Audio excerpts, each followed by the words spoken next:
എത്രയോ നല്ലതായിരുന്നു എന്ന് ഞാൻ ആഗ്രഹിക്കുകയാണ്. അബൂ ഉബൈദത്ത് ഇബ്നുൽ ജറാഹ് റളിയല്ലാഹു തആല അൻഹു, സഅദ് ഇബ്നു അബീ വഖാസ് റളിയല്ലാഹു തആല അൻഹു, സാലിം റളിയല്ലാഹു തആല അൻഹു, ഇതുപോലെയുള്ള നല്ല നല്ല ചുണക്കുട്ടികളായ ചെറുപ്പക്കാരുണ്ടല്ലോ. ഈ വീട് നിറയെ ഒരുപാട് ചെറുപ്പക്കാരുണ്ടായിരുന്നെങ്കിൽ എത്രയോ നല്ലതായിരുന്നു എന്ന് ഞാൻ ആഗ്രഹിക്കുന്നു എന്ന് സയ്യിദുനാ ഉമർ ഇബ്നുൽ ഖത്താബ് റളിയല്ലാഹു തആല അൻഹു പറയുമ്പോ ആരാ പറയുന്നതെന്നറിയുമോ? പടച്ചവനെ, ഉമറിന്റെ പേര് കേട്ടാൽ കുട്ടികൾ പോലും ഭയന്നു പോകുമടോ. സാക്ഷാൽ ഇബ്ലീസിന് പോലും ഉമർ തങ്ങളെ പേടിയാണ്.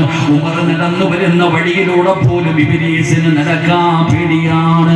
ആ ഇബ്ലീസ് പോലും ഭയന്നിരുന്ന മനുഷ്യനാണ് സയ്യിദുനാ ഉമർ ഇബ്നുൽ ഖത്താബ് റളിയല്ലാഹു തആല അൻഹു.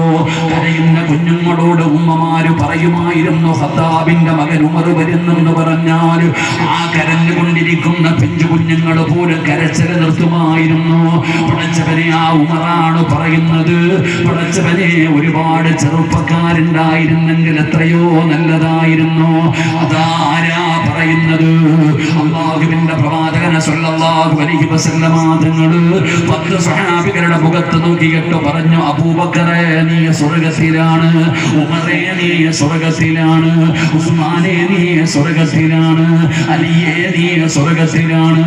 അല്ലാഹുവിന്റെ പ്രവാചകൻ 10 സ്വഹാബികളുടെ പേര് പറഞ്ഞിട്ട് പറഞ്ഞു 10 പേരും സ്വർഗ്ഗത്തിലാണ്. ആ 10 പേരിൽ രണ്ടാമത്തെ മനുഷ്യനാരാ? മഹാനായ സയ്യിദുനാ ഉമർ ഇബ്നുൽ ഖത്താബ് റളിയല്ലാഹു തആല അൻഹു. ആ സ്വർഗ്ഗത്തിന്റെ അവകാശിയായ സ്വഹാബി പറയുകയാണ്, പടച്ചവനെ, അബൂ ഉബൈദയെ പോലെയുള്ള ചെറുപ്പക്കാര് ഈ വീട് നിറയെ ഉണ്ടായിരുന്നെങ്കിൽ എത്രയോ നല്ലതായിരുന്നു. പഠിക്കണം ചെറുപ്പക്കാരാ. ഉമറിന്റെ ധൈര്യം എന്തെന്നറിയോ? ഉമറിന്റെ സ്വഭാവം എന്തായിരുന്നു? ഉമർ എവിടെ എത്തിയെന്നറിയുമോ?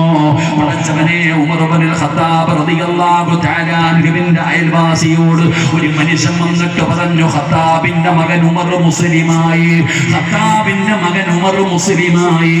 അയൽവാസി പറഞ്ഞ മറുപടി എന്തെന്നറിയുമോ? ഈ വീടിന്റെ മുമ്പിൽ കെട്ടിയിട്ടിരിക്കുന്ന കഴുത മുസ്ലിമായെന്ന് പറഞ്ഞാ ഞാൻ വിശ്വസിക്കാം.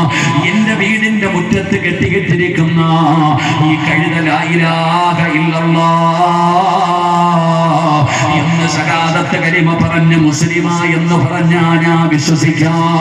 എന്നാ ഖത്താബിന്റെ മകൻ ഉമർ മുസ്ലിമായി എന്ന് പറഞ്ഞാൽ ഒരിക്കലും ഞാൻ വിശ്വസിക്കില്ല.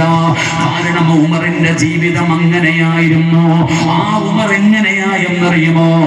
ഒരിക്കൽ നബി തങ്ങളുടെ സ്വഹാബത്തിനോട് ഖബറിന്റെ അവസ്ഥയെ കുറിച്ച് പറയുകയാ. ഒരു ജനാസ ഖബറിന്റെ അകത്ത് കൊണ്ടുവച്ച മുൻകറും നകീർ എന്ന് പറയുന്ന 2 മലക്കുകൾ ഇറങ്ങി വരും. മൻ റബ്ബുക മൻ ദീനുക മൻ ഇമാമുക.